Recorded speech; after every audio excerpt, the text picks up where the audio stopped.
പറഞ്ഞു ചിറ്റപ്പനാണ്, ഭാര്യ പുറത്താണ്, ആ ഭാര്യയുടെ പുറത്തുള്ള ഇതുകൊണ്ടാണ് ഇയാൾ ഇത് ചെയ്യുന്ന, ഭക്ഷണം ഉണ്ടാക്കും, പുള്ളിക്കാരന് വേറെ പരിപാടിയൊന്നും ഇല്ല. അങ്ങനെ ആ ക്യാരക്ടറെ കുറിച്ച് പറഞ്ഞ് ഇത് ചെയ്തിട്ട് ഞാൻ ഓൾറെഡി എൻ്റെ മൈൻഡിൽ ഒരു സംഭവമായി. അപ്പം ഞാൻ ഇങ്ങനെ പറഞ്ഞാൽ മതിയോ? അപ്പോൾ അവർ പറയും ഇങ്ങനെ മതി എന്ന് പറഞ്ഞിട്ട് അങ്ങനെ പറഞ്ഞ് വളരെ ഡയലോഗ്സ് കുറച്ച് എനിക്ക് വിട്ടു തന്ന ഒരു ഇത്. പിന്നെ അതിനകത്ത് നമ്മൾ ഒരു സീനൊക്കെ എടുക്കുമ്പോൾ നമ്മൾ ഏത് ആർട്ടിസ്റ്റ് ആണെങ്കിൽ പോലും ഫസ്റ്റ് റോൾ ക്യാമറ ആക്ഷൻ എന്ന് പറയുമ്പോൾ ഉള്ളിൻ്റെ ഉള്ളിൽ ചെറിയൊരു പേടി ഉണ്ടാവും, ഉറപ്പാ. ഇപ്പോൾ നമുക്ക് തന്നെ പറഞ്ഞിട്ടുണ്ട്, എൻ്റെ ആദ്യ പല സിനിമകളിൽ ഒരു പുതിയ സിനിമകളിൽ അഭിനയിക്കുമ്പോൾ ഫസ്റ്റ് ആ സീൻ ചെയ്യുമ്പോൾ ഒരു ചെറിയ സ്റ്റാർട്ടിംഗ് ട്രബിൾ അല്ല, ഒരു എല്ലാ ആർട്ടിസ്റ്റുകൾക്കും ഉണ്ടാവുന്നതാ പേടി. അപ്പോൾ അങ്ങനെ ഇതിനകത്ത് അങ്ങനെ ആയിരുന്നില്ല. ചെന്നിട്ട് ദിലീഷും ഉണ്ട്, ഡയറക്ടറും ഉണ്ട്. അപ്പോൾ ദിലീഷിന്റെ അസോസിയേറ്റ് ആണ് അതിന്റെ ഡയറക്ടർ. അപ്പോൾ എൻ്റെ സീനൊക്കെ ദിലീഷാണ് കൂടുതലും ചെയ്തത്. ചേട്ടാ റെഡിയല്ലേ ചേട്ടാ, എന്നാൽ നമുക്ക് നോക്കിയാലോ, എടുത്താലോ? അപ്പൊ ഞാൻ റെഡിയാണ്. അപ്പൊ ഫഹദ് ഉണ്ട് കോമ്പിനേഷൻ. എന്നാ ചേട്ടാ ഓക്കെ പറഞ്ഞോളൂ.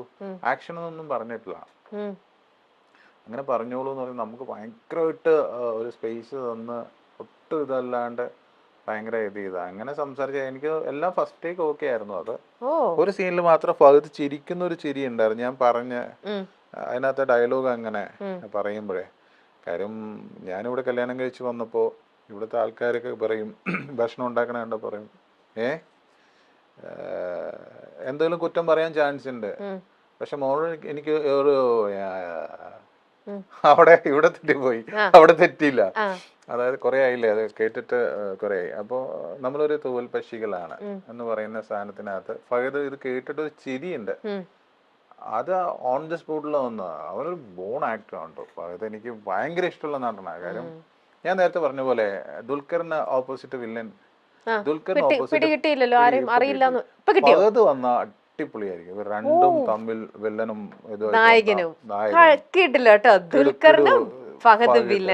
അങ്ങനെ ഒരു സിനിമ വരട്ടെ. അതെ, ഫഹദ് നമ്മുടെ മലയാളത്തിലെ വേറെ ലാംഗ്വേജിലെ തെലുങ്കിലൊക്കെ ഇതേപോലെ വില്ലൻ ക്യാരക്ടർ ചെയ്യുന്നുണ്ടല്ലോ, സൂപ്പർ ആയിട്ട് ഭയങ്കര പവർഫുൾ ആയിട്ട് ചെയ്യുന്നുണ്ടല്ലോ ഓരോന്നും. ഷാനു എന്നാണല്ലോ അതെ വിളിപ്പേര് എല്ലാരും വിളിക്കുന്നത്. എനിക്ക് അറിയാം, നല്ല സൗഹൃദമുണ്ട് ഇപ്പോഴും. ഞാൻ ഈ പറഞ്ഞ പോലെ ഫഹദ് അത്രയും വലിയൊരു ടോപ്പ് പൊസിഷനിലാണ് നിൽക്കണെങ്കിലും ഫഹദിനെ നമ്മളോടുള്ള ഒരു ഇഷ്ടം. അതുപോലെ ഞാൻ ദുൽഖറിന് ഇതുപോലെ ദുൽഖറിന്റെ ഒരു സിനിമ സെറ്റിൽ ചെന്നപ്പോ ദുൽഖർ എന്ന് എന്നെ കണ്ടപ്പോ ഞാൻ പ്രതീക്ഷിച്ചില്ല ദുൽഖർ എണീറ്റ് നിൽക്കും എന്നുള്ളത്. ഞാൻ പ്രതീക്ഷിച്ചില്ല. ദുൽഖർ എന്താ വെച്ചാൽ ഞാൻ മമ്മൂക്കയുടെ കൂടെ എത്രയോ വർഷങ്ങളായിട്ട് കൂടെ നടക്കുന്ന ഒരാള്. അത്രയും സിംപിൾസിറ്റിയാണ് ദുൽഖറും ഫഹദും ഒക്കെ ആണെങ്കിൽ അത്രയും ഇഷ്ടമാണ്. അങ്ങനെ കിട്ടിയതാണ് കുമ്പളങ്ങി നൈറ്റ്സിലെ ചിറ്റപ്പൻ. ചില നോട്ടങ്ങൾക്ക് അതൊക്കെ യാദൃശ്ചികമായിട്ട് വന്നതാണ്. പക്ഷെ അതൊക്കെ ഭയങ്കരമായിട്ട് എല്ലാവർക്കും ഇഷ്ടമായി. ക്യാരക്ടറിനോട് ഭയങ്കര ഇഷ്ടം, ഒരു സിമ്പതി തോന്നി. നല്ലൊരു ടേൺ ആ ക്യാരക്ടറിന്റെ ഷമ്മിയുടെ ഒരു ഇത് മാറുന്നത് അതിലാണ്. അതെ അതെ. ശരി, ഇനി നമുക്ക് അടുത്തത് നമ്മൾ പക്കത്തിലേക്ക് പോകുന്നു. രണ്ടാമത്തെ പക്കമാണ്. ഒരു കോമഡി പാട്ട് പാടണം. കോമഡി പാട്ട്? യെസ്, പാടിക്കോളൂ. കേളടി നിന്നെ ഞാൻ കെട്ടുന്ന കാലം, നൂറിന്റെ നോട്ടു കൊണ്ടാറാട്ട്, കെട്ടിയില്ലെങ്കിലോ കണ്ണീരിലാണ് എന്റെ നീരാട്ട്. അതിനേക്കാൾ വലിയ കോമഡി പാട്ടുകളില്ല. പെട്ടെന്ന് പാട്ട് വന്നല്ലോ. എന്തുകൊണ്ട് ഈ പാട്ട് റീന ചേച്ചിയുടെ അടുത്ത് ഇടയ്ക്കിടയ്ക്ക് പാട്ട് പാടാറുണ്ടോ? ഇല്ല, അതങ്ങനെ ആകസ്മികമായിട്ട് പെട്ടെന്ന് വന്ന പാട്ടാണ്. ആണോ? എത്ര വർഷം പഴയ പാട്ടോ അത്. നല്ല രസമുള്ള ഒരു, കേൾക്കാനും അതിന്റെ മ്യൂസിക്കും ബീറ്റൊക്കെ കേൾക്കാൻ നല്ല രസമുള്ള ഒരു പാട്ടാണ്. ഓക്കെ ശരി, ഇനി അടുത്ത ചക്കം.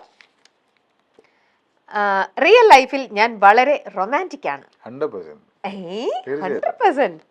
ഞാൻ ഈ താടിയും ഇതൊക്കെ മാത്രമേ ഉള്ളൂ. ഞാൻ 100% റൊമാൻറ്റിക് ആണ്. എനിക്ക് ഇത്രയും പ്രായം ഉണ്ടെന്ന് ഞാൻ എന്റെ മനസ്സിൽ ഞാൻ ഇത് ചെയ്തിട്ടില്ല. എന്താ പറയാ, അങ്ങനെ തന്നെയാണ്. ആണോ? അപ്പൊ ചേച്ചിയോ? തീർച്ചയായിട്ടും ചേച്ചിയാണോ ചേട്ടനാണോ കൂടുതൽ റൊമാൻറ്റിക്? കുറച്ചുകൂടെ കൂടുതൽ റൊമാൻറ്റിക് ഞാൻ തന്നെയാണ്. തീർച്ചയായിട്ടും.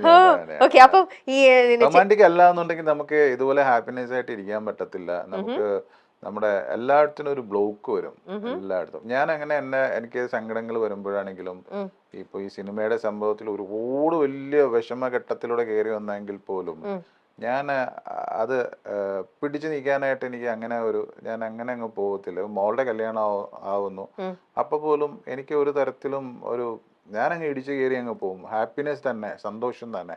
സങ്കടം വരും, പക്ഷെ അത് ഞാൻ അങ്ങനെ അധികം അറിയിക്കാറില്ല. സെൽഫ് മോട്ടിവേറ്റ് ചെയ്യാണോ എപ്പോഴും? 100%. ആണല്ലേ? 100%. ഉള്ളിന്റെ ഉള്ളിൽ നിന്ന് ഒരു ബൈജു തന്നെയാണ്, എണീക്ക്, നീ ആക്റ്റീവ് ആവ്, ഹാപ്പി ആയിട്ട്. എനിക്ക് നിൽക്കാൻ പോലും, സിനിമയിൽ പോലും നിൽക്കാൻ പറ്റത്തില്ലല്ലോ.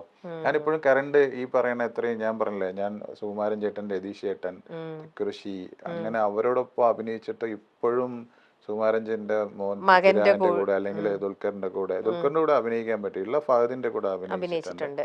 ഇപ്പോഴും നിൽക്കാൻ പറ്റുന്നു എന്നുള്ളത് ആ ഒരു പോസിറ്റീവ് ഉള്ളത് കൊണ്ട് തന്നെ. ഇല്ലെങ്കിൽ പോയി നമുക്കങ്ങനെ പരാതിയും പരിഭവവും അല്ലെങ്കിൽ അങ്ങനെയൊന്നുമില്ല. എന്താ റെഡി, ഐ ആം റെഡി എപ്പോഴും മിന്നായിട്ട്. അപ്പൊ നമ്മളിപ്പോ സംസാരിച്ചത് നമ്മള് റൊമാൻറ്റിക്കിനെ കുറിച്ചാണ്. റൊമാൻസ് വരുമ്പോൾ ഏറ്റവും കൂടുതൽ റിപ്പീറ്റഡ് ആയിട്ട് പാടുന്ന ഒരു പാട്ടുണ്ടാവുമല്ലോ തീർച്ചയായിട്ടും. ഏതായിരിക്കും ആ പാട്ട്? വീട്ടിലെപ്പോഴും ചേച്ചിയുടെ അടുത്ത് പാടുന്ന ഒരു പാട്ടുണ്ടാവും. അങ്ങനെ ഒരു പാട്ടെന്ന് പറഞ്ഞു കഴിഞ്ഞാൽ ഏതാണ്? സ്ഥിരം ഓ, ആ പാട്ടാണോ? അല്ല, അതൊക്കെ ഭയങ്കര റൊമാൻറ്റിക്. എനിക്ക് അങ്ങനെ കുറെ തമിഴിൽ അങ്ങനെ ഒരുപാട് പാട്ടുകളുണ്ട്. അങ്ങനെ പാട്ട് പാടുന്നതിനേക്കാൾ കൂടുതൽ ഞാൻ പാട്ട് കേൾക്കാറുണ്ട്. എന്നാലും ഒന്ന് പാടിക്കേ, ഞങ്ങൾ കേൾക്കട്ടെ. അല്ല, അതിന് വളരെ മൗനമാ എന്നുള്ളത്. അപ്പൊ അത് റൊമാൻറ്റിക് എന്ന് പറയാൻ പറ്റത്തില്ല. പിന്നെ അങ്ങനെ അങ്ങനെ കുറെ പാട്ടുകളുണ്ട്, പെട്ടെന്ന് കിട്ടുന്നില്ല. ഞാൻ അവളുടെ മുമ്പിലൊന്നും അങ്ങനെ പാടാറില്ല. അങ്ങനെയൊന്നും പാടാറൊന്നുമില്ല. അങ്ങനെ ഒരു പാട്ട് പാടുന്നതാണോ ശരിക്കൊരു റൊമാൻസ് എന്ന് പറയുന്നത്? ഇല്ല. പക്ഷെ ചില ആൾക്കാർ അവർക്ക് ഇഷ്ടം കൂടുമ്പോൾ, അവർക്ക് ആ ഒരു മൂഡ് വരുമ്പോൾ, സന്തോഷം വരുമ്പോൾ അവർ അറിയാതെ പാടാറുണ്ടല്ലോ. അതുകൊണ്ട് ഞങ്ങളുടെ ഇതിൽ അങ്ങനെ ഒരു ഇതില്ല. ശരി, ഓക്കെ, നമുക്ക് അടുത്ത പക്കത്തിലേക്ക് പോവാം. അല്ല, അടുത്ത പക്കം ആക്ടിങ് സെഗ്മെന്റ് ആണ് കേട്ടോ. അതിൽ ആക്ട് ചെയ്ത് കാണിക്കണം. ഈ പരിപാടി ഇവിടെ നിർത്തിക്കോ, ഇനിയും ഓക്കെ, ഈ പരിപാടി ഇവിടെ നിർത്തിക്കോ, മതിയാക്കാം, ഇതെല്ലാം നിർത്തിക്കോളൂ എന്ന് പറഞ്ഞിട്ട് ഇവിടെ ദേഷ്യപ്പെട്ടിട്ട് ഇവിടെ ഒരു സീൻ അങ്ങനെ ചെയ്യണം. അഭിനയിച്ചോളൂ, എന്നോട് പറയണം. എന്നെ മുഖത്ത് നോക്കിയിട്ട് മതിയാക്കാൻ ബൈച്ചേന്ന് പറയാൻ തോന്നുന്നുണ്ടോ? ആക്ടിങ് സെഗ്മെന്റ് ആണ്. അങ്ങനെയൊക്കെ പറയാൻ പറ്റുള്ളൂ. അങ്ങനെയൊക്കെ പറയണം. അതെനിക്ക് അങ്ങനെ പറയാൻ പറ്റും. ഈ പരിപാടി ഇവിടെ നിർത്തിക്കോട്ടെ. കുറെ നേരമല്ലോ നിങ്ങള് വീട്ടിൽ വന്നു, പിന്നെ അതിനുശേഷം ഇവിടെ വിളിച്ചു വരുത്തിയിട്ട് എന്താ പരിപാടി ഇത്? അതെന്താ വീട്ടിൽ വന്നിട്ട് നിങ്ങള് ഹോം ടൂർ എന്ന് പറഞ്ഞിട്ട് ഇത് നിധിയുണ്ട്, മറ്റുണ്ട്, മറിച്ചുണ്ട്, ഒരു മനുഷ്യനോട് കിടക്കാനും പറ്റുന്നില്ല, ഉറങ്ങാനും പറ്റുന്നില്ല, എല്ലാരും വിളിച്ചോണ്ടിരിക്കും എവിടെ നിധിന്ന് ചോദിച്ചിട്ട്. ഇപ്പൊ വീണ്ടും വിളിച്ചൊരു ചക്കം പക്കം. നിർത്തിക്കോ പരിപാടി. എന്റെ പൈസയോടെ ഞാൻ വെറുതെ വളരെ ലൈറ്റ് ആയിട്ടുള്ള ചോദ്യങ്ങൾ ഇടയ്ക്ക് പാവ എന്റെ മുഖത്ത് നോക്കി ദേഷ്യപ്പെടാൻ പറ്റുന്നില്ല ബൈജി ചേട്ടന്റെ ഉള്ളിലെ ആ ഒരു നടൻ ഉയർപ്പെടുന്നു. ഞാൻ പേടിച്ചു. സൂപ്പറായിരുന്നു കേട്ടോ. ഞങ്ങൾ എല്ലാരും പേടിച്ചു, ക്യാമറയിൽ ആളൊക്കെ പേടിച്ചു. അയ്യോ പോയി. ശരിക്കും സൂപ്പർ അഭിനയം. അപ്പൊ ദേ ബൈച്ചേട്ടൻ ഇനി ഇതൊക്കെ കണ്ടിട്ട് വേണം ഓരോരുത്തരും വിളിക്കാൻ. വ്യാജ CD വിൽക്കുന്നവരെ എവിടെ കണ്ടാലും ശാരീരികമായി കൈകാര്യം ചെയ്യുമെന്ന് മുന്നേ പറഞ്ഞിട്ടുണ്ട്. Yes Ramya, no Ramya? Yes Ramya. Yes. ഞാൻ സിനിമയെ സംബന്ധിച്ച് ഞാൻ പറഞ്ഞില്ലേ, ഞാൻ 100% എനിക്ക് എല്ലാം എൻ്റെ ഉള്ളിലും ബ്ലഡും ഒക്കെ സിനിമയാണ്. സിനിമ കഴിഞ്ഞിട്ടേ എന്തോ ഉള്ളൂ എന്ന് വിശ്വസിക്കുന്ന ഒരാളാണ്. അപ്പൊ ഞാൻ സിനിമയുടെ എല്ലാ സ്ഥലങ്ങളിലും, പ്രൊഡ്യൂസർ ആണെങ്കിലും തിയേറ്ററില്, അല്ലെങ്കിൽ കൂടുതൽ പ്രൊഡ്യൂസർമാരായിട്ട് ഞാൻ അഭിനയിച്ച സിനിമകളിൽ ഏറ്റവും കൂടുതൽ ചങ്ങാത്തം ഉണ്ടാക്കുന്നത് ഞാൻ പ്രൊഡ്യൂസർമാരായിട്ടാണ്. അപ്പൊ എനിക്ക് അത്രയും ബന്ധമുണ്ട്. ഇവരുടെ നല്ല വശങ്ങളും കണ്ടിട്ടുണ്ട്, താഴെ പോയവരെയും ഞാൻ കണ്ടിട്ടുണ്ട്. എനിക്ക് ഒരുപാട് അനുഭവങ്ങൾ ദൈവം എന്നെ കാണിച്ചു തന്നിട്ടുണ്ട്. അപ്പൊ എനിക്ക് കൂടുതൽ ഒരു സിനിമയെ കാശ് മുടക്കുന്നവരോട്, അല്ലെങ്കിൽ സിനിമ ഒരു നല്ല സിനിമയെ തകർക്കുന്ന എന്താണെങ്കിൽ പോലും എതിർക്കും. പണ്ട് ഇതുപോലെ തിയേറ്ററിൽ നമ്മൾ ക്യാമറയിട്ടൊക്കെ കയറി ഷൂട്ട് ചെയ്യുന്നവരെയൊക്കെ നല്ല പിടിച്ചിട്ട് അത്യാവശ്യം അവരെ ഇനി ചെയ്യാൻ പറ്റാത്ത രീതിയിൽ പല കാര്യവും ചെയ്തിട്ടുണ്ട്, കേസ് കൊടുത്തിട്ടുണ്ട്. ഒരു സിനിമ ഇതുപോലെ ഏതോ ഒരു വലിയ സിനിമയാണ്, സിനിമ ഓർക്കുന്നില്ല. അങ്ങനെ ഞാൻ തിയേറ്ററിൽ നിന്ന് വരുന്നു, റെയിൽവേ ബ്ലോക്കായി, എഴുപന്നയിൽ ബ്ലോക്കായി കഴിഞ്ഞപ്പോൾ ഞാൻ കാർ ഓടിച്ചുകൊണ്ട് വരിക. ഇവൻ അറിയാണ്ട് എൻ്റെ തന്നെ കൊണ്ടുവന്നിട്ട് അന്ന് കളിക്കുന്ന സിനിമയാണ് അവിടെ തിയേറ്ററിൽ, നമ്മുടെ തിയേറ്ററിൽ കളിക്കുന്നുണ്ട്. ഞാൻ ചോദിച്ചു, ഏതാ ചേട്ടാ? ഇവിടെ കളിച്ചോണ്ടിരിക്കുന്ന സിനിമയാണ്, ഷാനിയിൽ കളിച്ചോണ്ടിരിക്കുന്ന സിനിമയാണെന്ന് പറഞ്ഞ് എൻ്റെ കൊണ്ടു തന്നു. ഷാനിയിലാണോ എഴുപന്നയിലാണോ എന്ന് ഓർമ്മയില്ല, രണ്ട് തിയേറ്ററാണ് ഞങ്ങൾക്ക് കൊണ്ടു തന്നു. ഇവൻ കണ്ടു കഴിഞ്ഞപ്പോഴാണ് ഞാനാന്ന് മനസ്സിലായത്. ഞാൻ അവനപ്പോൾ ഒരു ഫുൾ CD ഒരുപാട് പേരുണ്ട്. അപ്പോൾ ആരോ പറഞ്ഞത് ആ പുള്ളിക്കാരനെ കൊണ്ട് കൊടുക്കുന്നു പറഞ്ഞിട്ട് ഇവന് ഇതേക്കാൻ വേണ്ടി എൻ്റെ കൊണ്ട് തന്നു.